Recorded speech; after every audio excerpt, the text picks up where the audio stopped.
in secondary school, where I started off as a sprinter in secondary 1 and converted to a long distance runner from sec 2.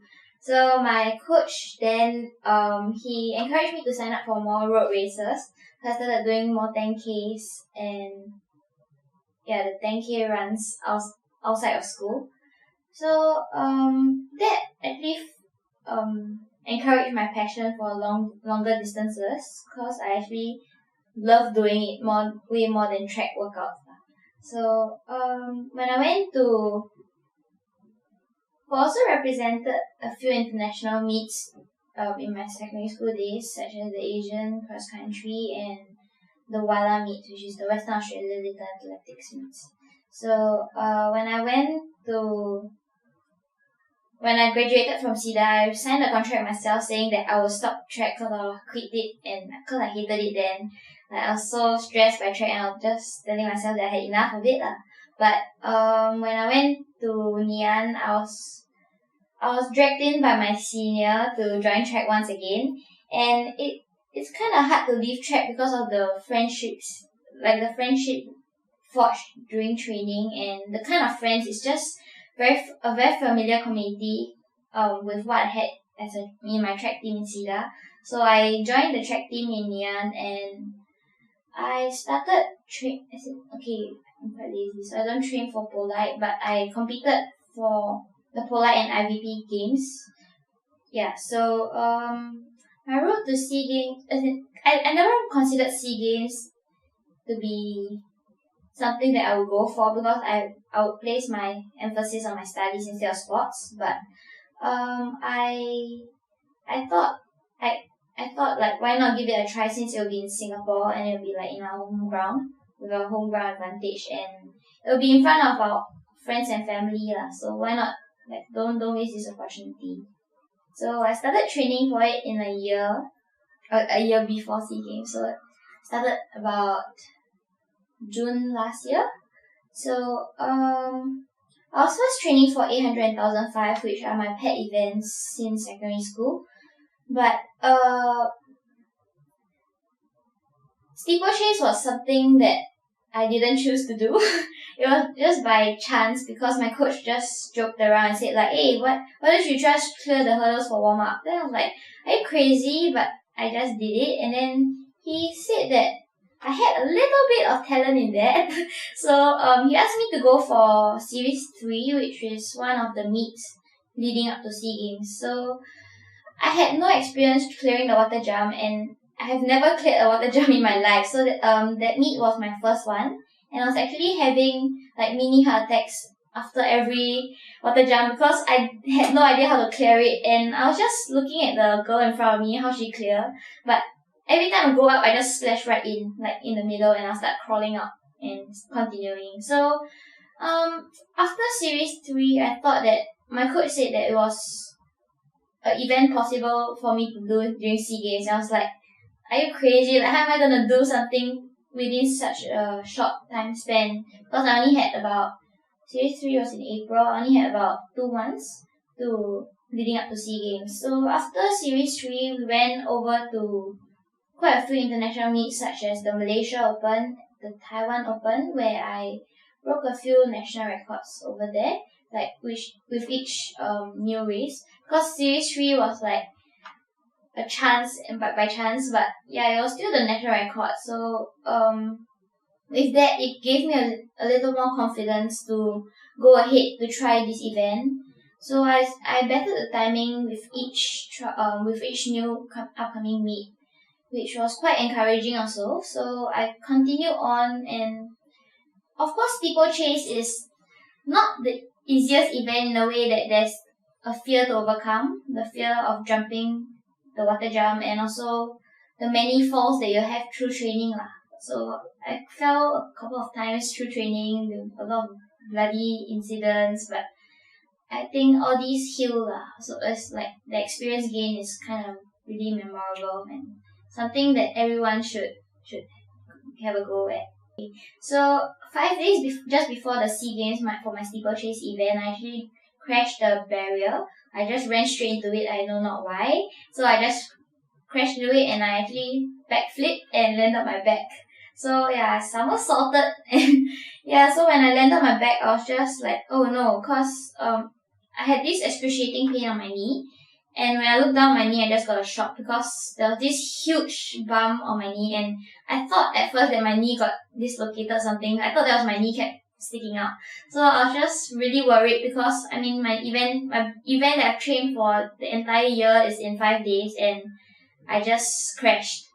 So my coach told me to start the round again, to start that same workout again. So I went to the start line and tried to run, but my knee wasn't holding my weight at all. So I just collapsed again. Then I was sent off by the people, the first aiders to the Singapore Sports Council, the SSI, which is a place where we go when you're injured. So we went there and I had an X-ray done, and the X-ray actually showed that I got a tibial plateau fracture. Yeah. So with that fracture, I was just like, oh no, my dream is kind of crushed.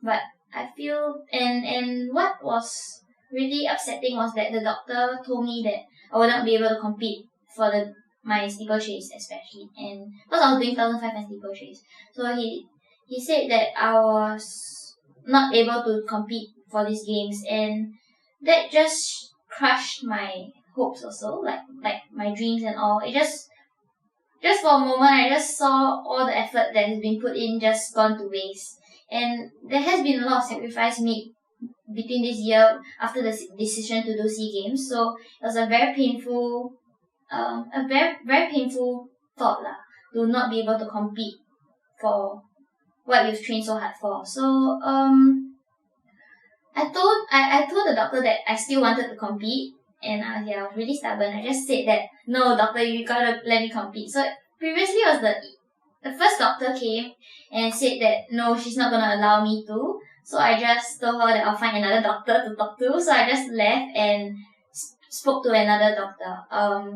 So he said that it's really severe and like it will be very risky because should I run the race, I would suffer a complete tear of my quad muscle, because there was also a quad muscle tear, partial tear. Then so me competing would just be against the rules in a way, because they are not allowed to let me get more injured.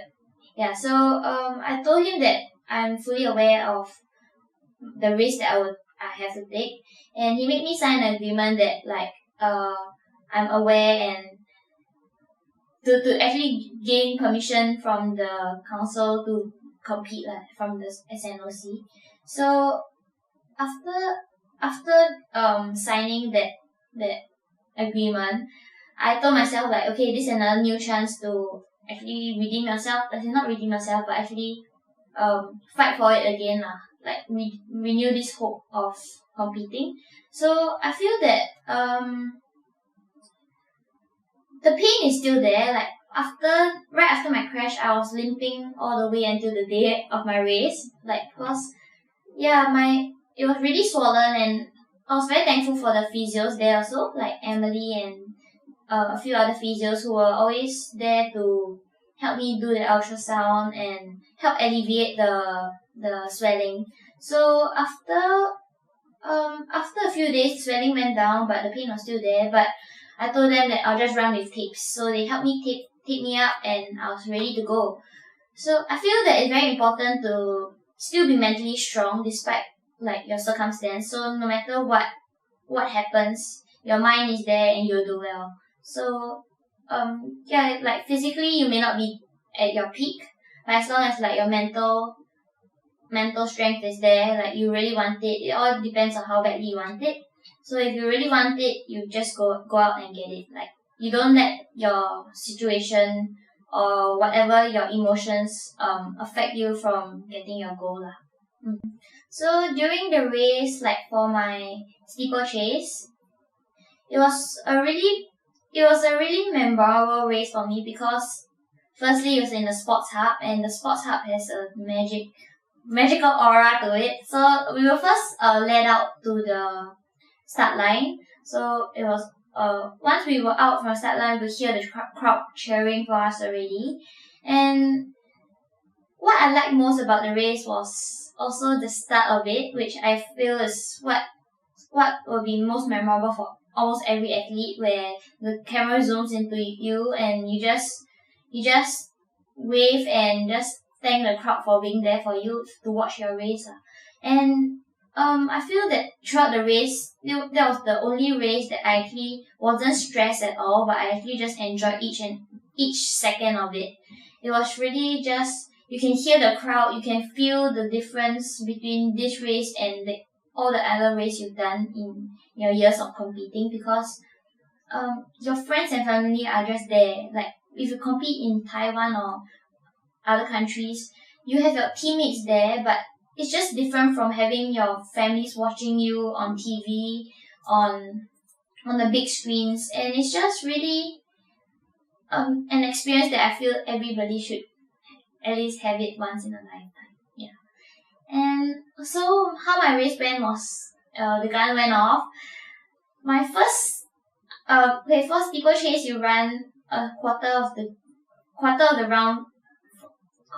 track before you start your clearing the barrier. So I started my first round alright, I just followed the pack. And then my second round, where the barriers came in, my knee was starting to be annoying. So for my first water jump, I went up fine, but my knee buckled, so I just crashed right into it. So it was kind of funny, because the first thing that I thought of wasn't that, oh no, was it painful, but I actually shot up right to the screen to make sure that nobody caught me on the screen. I was like, okay, I wasn't caught on the screen, so I just continued.